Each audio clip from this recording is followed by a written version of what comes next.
সুপ্রিয় শিক্ষার্থীরা, কেমন আছো? নিশ্চয়ই তোমরা সবাই ভালো আছো এবং আমরা লকডাউনের একটি দুঃসহ সময় অতিক্রম করছি। কিন্তু আমরা যদি সুস্থ থাকতে চাই, আমরা যদি ভালো থাকতে চাই, তাহলে আমাদেরকে এই লকডাউন পরিস্থিতিটাকে মেনে নিতে হবে। আমি গত ক্লাসে প্যাটেন্টের সুবিধা তোমাদেরকে পড়িয়েছিলাম। আজকে আমি পড়াবো প্যাটেন্টের নিবন্ধন পদ্ধতি। এবং আমি গত ক্লাসে বলেছিলাম যে তোমরা জানো যে প্যাটেন্ট বলতে বোঝায় যে কোনো আবিষ্কৃত জিনিসকে একজন আবিষ্কারক কোনো কিছু যদি আবিষ্কার করেন, তার আবিষ্কৃত জিনিসের উপরে আবিষ্কারকের যে অধিকার, সেটাকে বলা হয় মূলত প্যাটেন্ট। অর্থাৎ যিনি আবিষ্কার করেছেন তার আবিষ্কৃত জিনিসের উপরে যে অধিকার, সেটাকেই বলা হচ্ছে মূলত প্যাটেন্ট। অর্থাৎ আমি যদি কোনো একটা জিনিস আবিষ্কার করি, আমার সে আবিষ্কৃত জিনিসের উপর গভর্নমেন্টের কাছ হতে আমি যখন একটি লাইসেন্স নিব, সেটাকেই বলা হচ্ছে মূলত প্যাটেন্ট। কিন্তু এই প্যাটেন্ট নিতে হলে আমার চারটি উপাদান অবশ্যই থাকতে হবে। সেটি হচ্ছে, আমি যে জিনিসটা উৎপাদন করছি, সেই জিনিসটা উৎপাদন বা আবিষ্কার যা করা হচ্ছে সেটা আবিষ্কারযোগ্য কিনা, এটা অবশ্যই জানতে হবে যে এই জিনিসটা আবিষ্কারযোগ্য কিনা, এবং সেই জিনিসটা যেটা আমি আবিষ্কার করেছি সেটি দেশের প্রচলিত আইন অনুযায়ী সেটি নেওয়া যায় কিনা বা এটা আইনসঙ্গত কিনা, এই বিষয়টিও কিন্তু আমাদেরকে ভাবতে হবে। এবং আরো বলতে চাই যে আবিষ্কারটা অবশ্যই নতুন হতে হবে। যে একজন লোক একটা পুরনো জিনিস যেটা আবিষ্কার আগেই হয়েছে, সে তেমন কোনো একটা বিষয়ের উপর আমি যদি বলি যে আমি এটা নতুন ভাবে আবিষ্কার করেছি, তাহলেও কিন্তু হবে না। অর্থাৎ আমাদেরকে এমন জিনিস আবিষ্কার করতে হবে যেটা পৃথিবীতে সম্পূর্ণরূপে নতুন, অর্থাৎ যেটা পৃথিবীতে এবারই প্রথমবার এসছে, অর্থাৎ এর আগে কখনো এটা পৃথিবীতে ছিল না। অর্থাৎ আমার আবিষ্কারটা কি হতে হবে? অবশ্যই নতুন হতে হবে। তাহলে যে চারটি উপাদানের কথা বললাম, একটা হচ্ছে আবিষ্কারটা আবিষ্কারযোগ্য হতে হবে, সৃজনশীল হতে হবে, এবং দেশের প্রচলিত যে আইন, সে আইন অনুযায়ী যেন আবিষ্কারটা সবার কাছে গ্রহণযোগ্য হয় তেমন হতে হবে। এবং আরেকটা বিষয় হচ্ছে আবিষ্কারটা অবশ্যই নতুন হতে হবে। এই হচ্ছে আমার প্যাটেন্ট করার ক্ষেত্রে প্রথম চারটা শর্ত। এবার আমি আলোচনা করব প্যাটেন্ট নিবন্ধনের পদ্ধতি। অর্থাৎ একটা প্যাটেন্ট আমরা কিভাবে, কোন সিস্টেমে গভর্নমেন্টের কাছে আমরা একটা প্যাটেন্ট নিবন্ধন করব। সবার প্রথমেই আমরা দেখতে পাচ্ছি আবেদনপত্র জমাদান, খ নম্বরে কারিগরি পরীক্ষা, গতে আবেদনপত্র গ্রহণ, ঘতে প্যাটেন্ট প্রদানের বিরোধিতা, ঙতে প্যাটেন্ট প্রদান। তাহলে প্রথমেই আমরা যে পয়েন্টটি পাচ্ছি, এখানে একটি কথা বলে রাখি, সেটি হচ্ছে পয়েন্টগুলো কিন্তু ধারাবাহিকভাবে লিখতে হবে, যেহেতু এখানে একটা প্রসিডিউর মেনটেন হবে। অর্থাৎ প্যাটেন্টটা নিবন্ধন করার জন্য একটা ধারাবাহিকতা রক্ষা করতে হবে। কোন কাজের পর আমি কোন কাজ করব, সেটা কিন্তু ধারাবাহিকভাবে আমাকে করতে হবে। তাহলে সবার প্রথমে আবেদনপত্র জমাদান, অর্থাৎ যিনি আবিষ্কার করেছেন তাকে অবশ্যই গভর্নমেন্টের একটা নির্ধারিত ফর্মে তিনি যেটা আবিষ্কার করেছেন সে আবিষ্কারের বিবরণ দিয়ে এবং একটা নির্দিষ্ট ফি দিয়ে গভর্নমেন্টের কাছ হতে আবেদনপত্র সংগ্রহ করতে হবে, এবং সে আবেদনপত্রের মাধ্যমে বোঝাতে হবে যে তিনি এই পণ্যটির আবিষ্কারক, পৃথিবীতে তিনিই একমাত্র আবিষ্কারক এবং তার আগে এই পণ্যটি পৃথিবীতে ছিল না। তাহলে প্রথম যে পয়েন্টটা পাচ্ছি সেটি হচ্ছে আবেদনপত্র জমাদান। এরপর আসছে কারিগরি পরীক্ষা।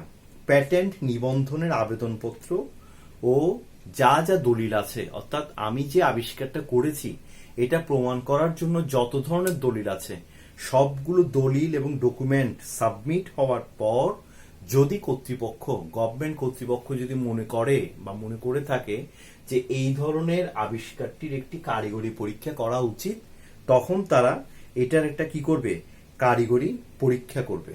এবং কারিগরি পরীক্ষা করার জন্য নিবন্ধক যদি প্রয়োজন মনে করে কোন একটা ডিজাইন বা ড্রয়িং বা এমন কোন একটা আবিষ্কৃত বিষয় যেটা যে আবিষ্কারক তিনি আবিষ্কার করেছেন, সে বিষয়ের উপরে তিনি ওই একটা পরীক্ষা চালাতে পারেন যে এটা যে আবিষ্কার হয়েছে এটা কতটুকু গ্রহণযোগ্য, এটা কতটুকু মানে গ্রহণ করা যায় এই আবিষ্কারটাকে, এটার উপর উনি একটা কি চালাতে পারেন, পরীক্ষা চালাতে পারেন। তবে এই ক্ষেত্রে একটা কথা বলি, সব ক্ষেত্রে যে কারিগরি পরীক্ষা চালাবে তা কিন্তু নয়। কর্তৃপক্ষ যদি প্রয়োজন মনে করেন তাহলেই কিন্তু এই কারিগরি পরীক্ষাটা চালানো হবে। এরপরে আমরা দেখতে পাচ্ছি গ নম্বরে আবেদনপত্র গ্রহণ। অর্থাৎ আমি আবেদনপত্র জমা দিলাম, যিনি আবিষ্কার করলেন তিনি আবেদনপত্র জমা দিলেন, কারিগরি পরীক্ষাও হলো। এবার আবেদনপত্র গ্রহণটা কি বলা হচ্ছে, পরীক্ষা নিরীক্ষার পর আবেদনপত্রটি গ্রহণ করা হলে রেজিস্ট্রার বা নিবন্ধক উক্ত গ্রহণ সম্পর্কে আবেদনকারীকে একটা নোটিশ দিবে। অর্থাৎ পরীক্ষাটা যদি সুসম্পন্ন হয় তখন এই নিবন্ধকের পক্ষ থেকে আবেদনকারীর কাছে একটা নোটিশ যাবে যে আমরা আপনার বিষয়টা পরীক্ষা করেছি, আপনার আবিষ্কৃত জিনিসটা পরীক্ষা করেছি এবং এটি আপনি এখন চাইলে বিজ্ঞাপন দিতে পারেন। অর্থাৎ আপনি চাইলে এটি এখন ব্যবহার করতে পারেন। বলা হচ্ছে প্যাটেন্টের আবেদনপত্র গ্রহণের চূড়ান্ত অনুমোদন প্রাপ্তির মধ্যবর্তী সময়ে আবেদনকারী প্যাটেন্টের পূর্ণ সুবিধা ও অধিকার ভোগ করবেন। অর্থাৎ যতক্ষণ পর্যন্ত এটা মানে অনুমোদনটা আসছে না ততক্ষণ পর্যন্ত কিন্তু এটার অধিকার ভোগ করবেন যিনি আবিষ্কার করেছেন তিনি।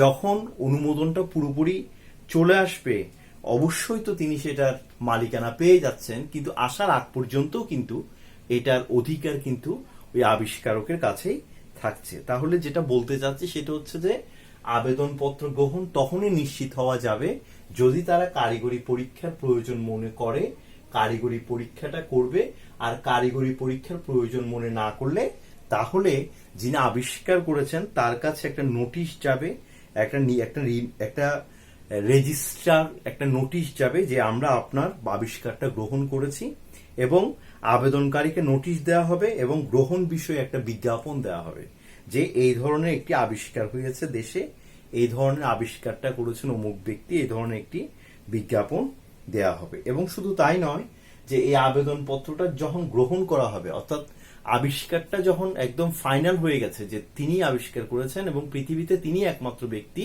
যিনি এটা আবিষ্কার করেছেন, তখন কিন্তু এটা উন্মুক্তভাবে রাখা হবে যেন যে কোনো কেউ এসে এটা পরীক্ষা নিরীক্ষা করতে পারে বা এটা দেখতে পারে বা কারো কোনো কিউরিসিটি থাকলে এটা সম্পর্কে তাকে প্রশ্ন করতে পারে।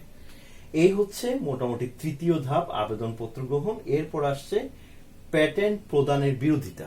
অনেক সময় দেখা যায় যে একজন ব্যক্তি একটি বিষয় আবিষ্কার করেছেন কিন্তু আরেকজন ব্যক্তি মনে করছে যে এই বিষয়টা তো ওনার আগে আমি আবিষ্কার করেছি, উনি কেন এটার সত্ত্ব বা মালিকানা পাবেন, উনি কেন এটার প্যাটেন্ট পাবেন, এটার প্যাটেন্ট তো আমিও দাবি করতে পারি। তো সেই ক্ষেত্রে গভর্নমেন্টের একটা আইন আছে, সেটা হচ্ছে 4 মাসের মধ্যে এই যে প্যাটেন্ট যিনি পাচ্ছেন তার বিরুদ্ধে কোনো অভিযোগ থাকলে, বা অনেকে মনে করতে পারে যে এটা নকল করে করা হয়েছে বা এটা তো আমি আবিষ্কার করেছিলাম কিন্তু উনি আমারটা নকল করেছেন, তাহলে সেক্ষেত্রে 4 মাস সময় দেওয়া যাবে।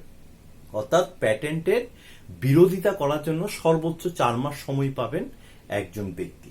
অর্থাৎ যিনি আবিষ্কারটা করেছেন তার বিরুদ্ধে যদি কোনো অভিযোগ থাকে সেক্ষেত্রে প্যাটেন্ট অফিসে নির্ধারিত ফি দিয়ে এই অভিযোগটা জানাতে হবে যে ওনার আবিষ্কারে এরকম ত্রুটি আছে, বা এই আবিষ্কারটি সত্য নয়, বা এই আবিষ্কারটি বৈধ নয়, বা এই আবিষ্কারটি যিনি করেছেন বলে দাবি করছেন আসলে এই আবিষ্কারটির মালিকানা আমার। এই ধরনের প্রমাণ সাপেক্ষে তাকে উপস্থাপন করতে হবে এবং এটার জন্য যিনি বিরোধিতা করবেন তাকে এটার জন্য ফিও দিতে হবে। এখানে একটু গুরুত্বপূর্ণ বিষয় হচ্ছে সময়টা হবে 4 মাস। অর্থাৎ 4 মাসের মধ্যে এই যে বিরোধিতার বিষয় এটা কিন্তু নিশ্চিত হতে হবে। 4 মাস চলে গেলে কিন্তু আর সুযোগটা থাকবে না। অর্থাৎ এই ক্ষেত্রে 4 মাস পর্যন্ত সময় দেওয়া হয়। 4 মাস অতিবাহিত হওয়ার পরেও যদি কেউ কোনো বিরোধিতা না করে তখন কিন্তু যিনি আবিষ্কার করেছেন তাকে চূড়ান্তভাবে প্যাটেন্টটা গভর্নমেন্ট দিয়ে দিতে পারে, অর্থাৎ সম্পূর্ণ মালিকানা তাকে দিয়ে দিতে পারে। এবার তিনি তার আবিষ্কার নিয়ে ব্যবসা বাণিজ্য চাইলে করতে পারবেন। বলা হচ্ছে প্যাটেন্ট মঞ্জুর সম্পর্কে কোনো বিরোধিতা না থাকলে তখন তিনি তার প্যাটেন্টের মালিকানা পেয়ে যাবেন। আর যদি বিরোধিতা থাকে তাহলে সেটা নিষ্পত্তি করার জন্য উভয় পক্ষকে ডাকা হবে। অর্থাৎ যিনি আবেদন করেছেন এটার বিরুদ্ধে তাকেও ডাকা হবে এবং যিনি প্যাটেন্টটা পেতে যাচ্ছিলেন তাকেও ডাকা হবে, এবং দুই পক্ষের মধ্যে আলোচনা সাপেক্ষে তথ্য প্রমাণ সাপেক্ষে একটা সিদ্ধান্ত নিতে হবে যে এটার মালিকানা আসলে কে। যদি দেখা যায় যে কি এটার মালিকানা দুজনকেই দেওয়া যায়, দুইজনই এটার দাবিদার, তাহলে সেক্ষেত্রে দুই পক্ষকেই দিতে হবে। আর যদি দেখা যায় যে কি না, এখানে দুই পক্ষকে দেওয়া যাবে না, যিনি আবিষ্কার করেছেন তিনিই মূলত এটা ভোগ করার অধিকারী এবং এটার লাইসেন্স পাওয়ার একক অধিকার ওনার, তাহলে সেই ক্ষেত্রে তাকেই দিতে হবে।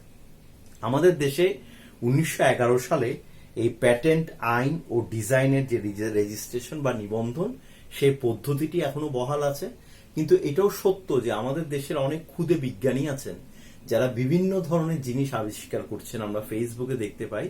কিন্তু অনেক সময় দেখা যাচ্ছে তারা এটির প্যাটেন্ট না নেওয়ার কারণে এটির মালিকানা কিন্তু অন্যদিকে চলে যেতে পারে। তো শিক্ষার্থীরা, আমরা আজকের ক্লাসে যে বিষয়টি ভালো করে জানলাম সেটি হচ্ছে প্যাটেন্টের নিবন্ধন পদ্ধতি। আশা করি তোমরা এই ক্লাসটি উপভোগ করবে এবং তোমরাও বাসায় নিজেরা অক্ষরপত্র প্রকাশনীর বইটা পড়বে এবং সেখান থেকে এই বিষয়টাই যে আজকে আমি যে পার্টটি দিলাম সেটা ডিটেলস একটু পড়ে নিবে। সবাই ভালো থাকো, সুস্থ থাকো। সবার জন্য আবারও অনেক অনেক শুভকামনা। ধন্যবাদ সবাইকে।